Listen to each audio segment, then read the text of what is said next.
So it's getting much out of more hand intense now at the Bomas of Kenya. We're trying to make out... It's even getting more physical now. In fact, we had an update from one of our correspondents at the Bomas of Kenya, I think it's Nimrod Tabu, through Ms. Wale. They are mentioning that they just found out that an IBC official was on the corridors of the Bomas and suspected her of foul play, accusing the staff that she could be handling something in and out of the Bomas of Kenya. So Drama's IBC official is suspected to have some ballot papers. The suspect has been taken away by the police, but it seems there's still not a bit of... The Rosa Buyu is there also. We can see Millie Mabona and many people complaining there. So as we still get more detail of what really transpired, that is a general idea that there's a lot of people... I've just gotten a message from Steve Ogola, an advocate who we host here quite a bit. He says it's really regrettable and unfortunate what we're witnessing on our screens, but also party agents have no right to disrupt IBC's work for reason that if every agent, whenever they had a grievance, was permitted to disrupt the commission's work based on their perception of right or wrong, then there would be no limit on how far agents can go. A party agent's role, and Philip, you can correct me, as per the law, is to observe and document the process. And if not satisfied, there is recourse in the judicial process. Because if you make it a physical matter now, then everyone would now jump into the fray. That's one legal mind. Philip, I don't know if you hold the same view. I do. As an advocate? I do. Also having participated in the election itself. Let me tell you, violence, physical violence being manifested in the floor of the most important institution as far as ushering in new leadership in our country is concerned, does not help anybody. And we're seeing some commotion there at the National Tallying Center. Let's listen in and find out what exactly is happening. Physical. Is someone being bundled? Should we try and listen into that and see if we have sound? Very unnecessary. There were more security men in there than when you were last. We're not able to. This should be maybe the third, fourth incident, but I think someone's being pulled out. So what's happening right now is that there's a heightened level of suspicion amongst the political players there. Anything they see is flagged immediately. For example, I'm told a couple of minutes ago, one side of the political agents of our presidential candidate there raised concerns about an IBC official who they deemed as suspicious. Police actually intervened and took that official away for questioning. But the question now is, anything deemed as suspicious is acted upon. The matter is escalated immediately. This is almost what Francis Gashuru was saying earlier on, that initially there was demands for lasers to just prove that the forms that are there are the legitimate ones. Then this is also coming just a few moments after there were direct instructions that only the returning officers, officials, and the agents, official agents and the deputy agents, plus maybe one assistant, should be allowed around that region, and observers plus the media. So it's not very clear who is being ejected or even why, but there seems to be a bit of a fracas there involving the police, in as much as we know that 265 returning officers are already at the Bomas of Kenya. Let's listen into what's going on there.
I want to announce to the nation that Bomas of Kenya is a scene of crime.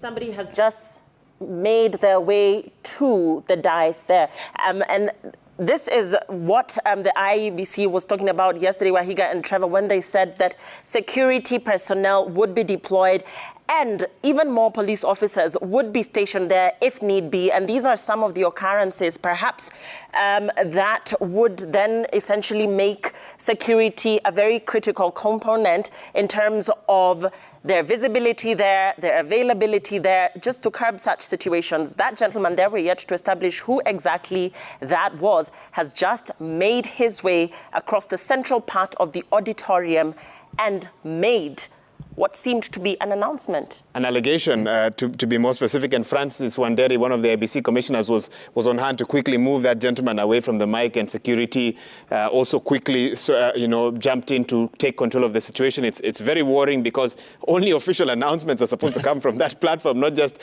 any, for lack of a better word, Tom, Dick, and Harry can just make their way up there and address those present and the millions watching across various TV stations. But Trevor, you remember earlier on, Professor Abdi Yakub Gulie making that announcement of changing access to the Bomas of Kenya. Now you see why it was important.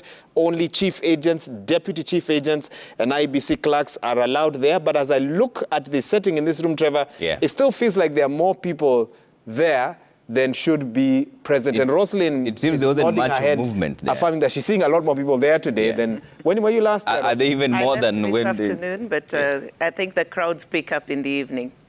So it seems that most of them have not been kicked out, as was mentioned earlier on, because at the time when there were 265 returning officers there, and so far only 141 had been processed, some of the returning officers having stayed there for more than 3 days. The Chebukati mentioned that the returning officers on the queue shall proceed and also be processed through, but he said that the Bomas of Kenya will only have make access to agents, deputy chief agents, and nobody else should access Bomas. And if you notice something earlier on, Dr. Dede was saying that the politicians make their way all through observers and the media only. Yes. Lillian? And we've just received information from the Bomas of Kenya that that allegation that we just heard, or an attempt at that allegation, was made by Saitabao Ole Kanchori.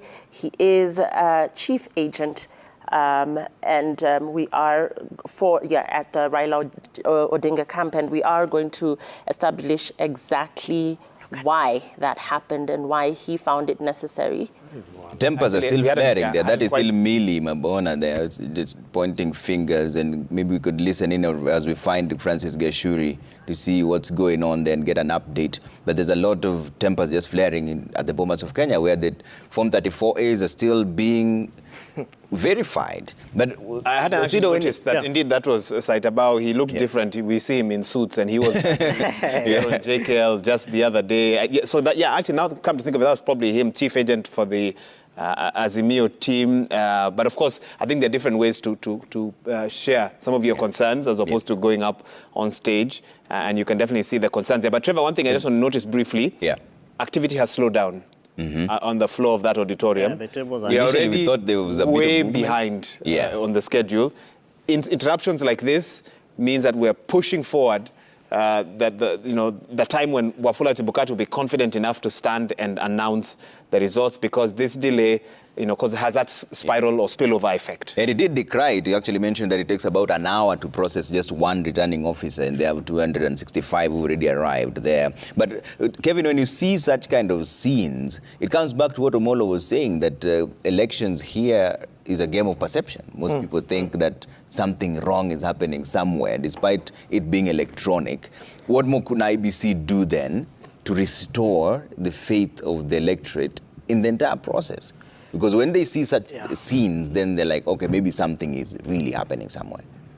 Trevor, this is a serious issue. One, of course, is a security concern, because if you look at the arrangement around the National Tallying Center, for you to get to the extent where you actually get to the speaker and make a statement, even if it is just saying hi, that is a serious, unless you are authorized. Breach. It is a serious breach of security. It is a serious breach of protocol. And what the commission can be able to do is to open up its communication mechanism, communicate to the public. And because this is being aired on live television, and it is actually